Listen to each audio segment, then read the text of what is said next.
Welcome to episode 51 of G Hallows Beer Reviews. As you can see this afternoon, I will be reviewing Riescher's Pilsener.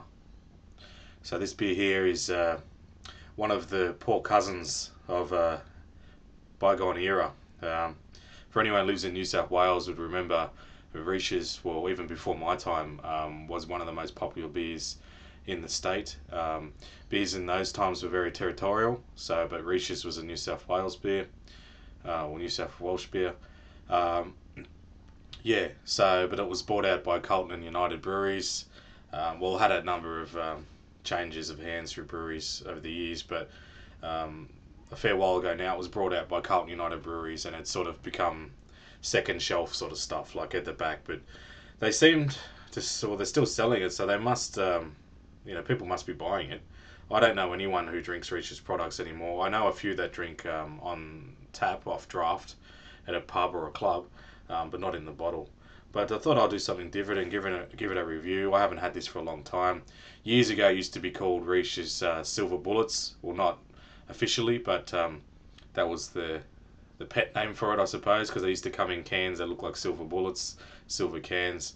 And I think it was a different brew to what it is today. I believe it's probably been watered down because it comes in at 4.4% alcohol by volume in this 750 milliliter long neck. You can also get them in stubbies as well.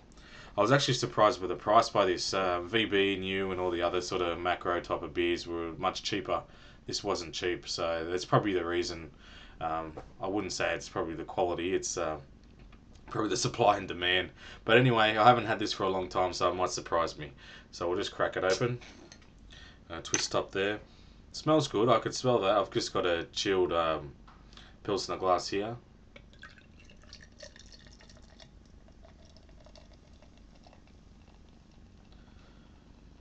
It actually gave me a bit of a more of a smell than I expected. From the other Carlton United beers when I opened it up.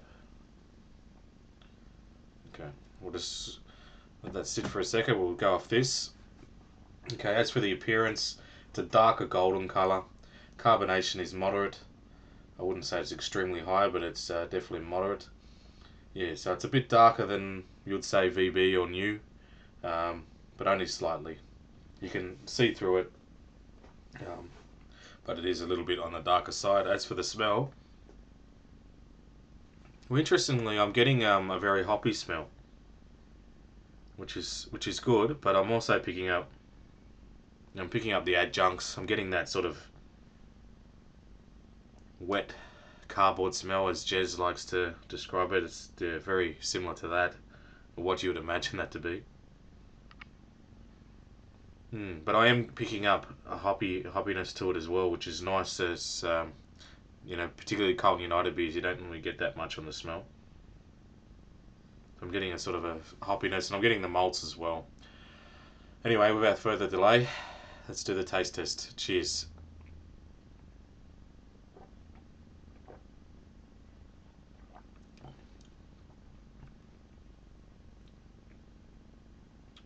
It's quite crisp. I have to give it that. It does have a bitterness to it too. Pretty pronounced hop bite. More so than any other macro beer. It's definitely got that hop bite there. As for the adjunct flavour, it's not that pronounced. I've had, other Carlton United beers or even Tui, so other mainstream brewers have much stronger adjunct taste than this. I'll just give it another go.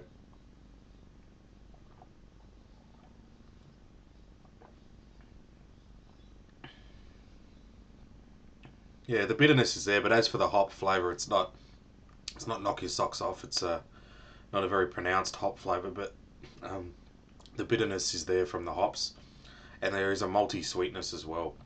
So it's actually not too bad.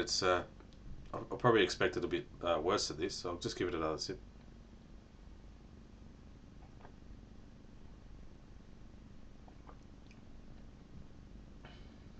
Yeah, it's quite crisp. It's I'd say it's probably not extremely dry, but you know, a close or medium to dry finish. Yeah, it's not it's the driest beer I've ever had, but it's sort of leaning towards that way. But yeah, it's got a nice hop bitterness there.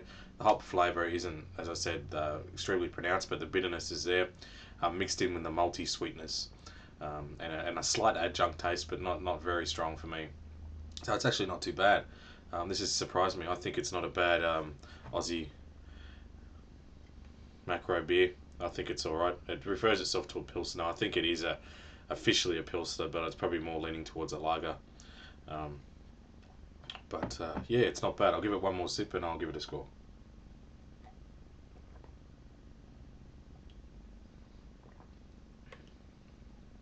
Yeah, sessionability is high. It's very easy to drink.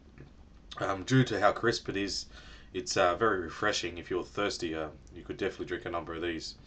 The flavour's not, offensive at all, but again, it's not out of this world. The bitterness is there, as I said, but its actual flavours are not extremely strong. But there is a malty sweetness there, and it's balanced out fairly well. So for an average, well, it doesn't market itself as premium, or it's got a stigma of being an average type of beer, and that's what it sells itself as. Even though the price might be a little bit more, I think that's due to supply and demand. So, but what I give Riche's Pilsner, I'll give it a 7.5 out of 10.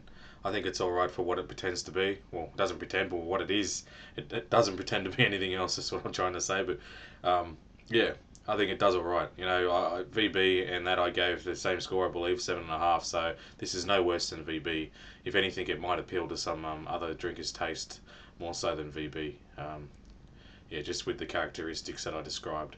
So 7.5 out of 10 for Riche's Pilsner. Thanks for watching another G Hello Beer review, and I'll see you in the next one. Cheers.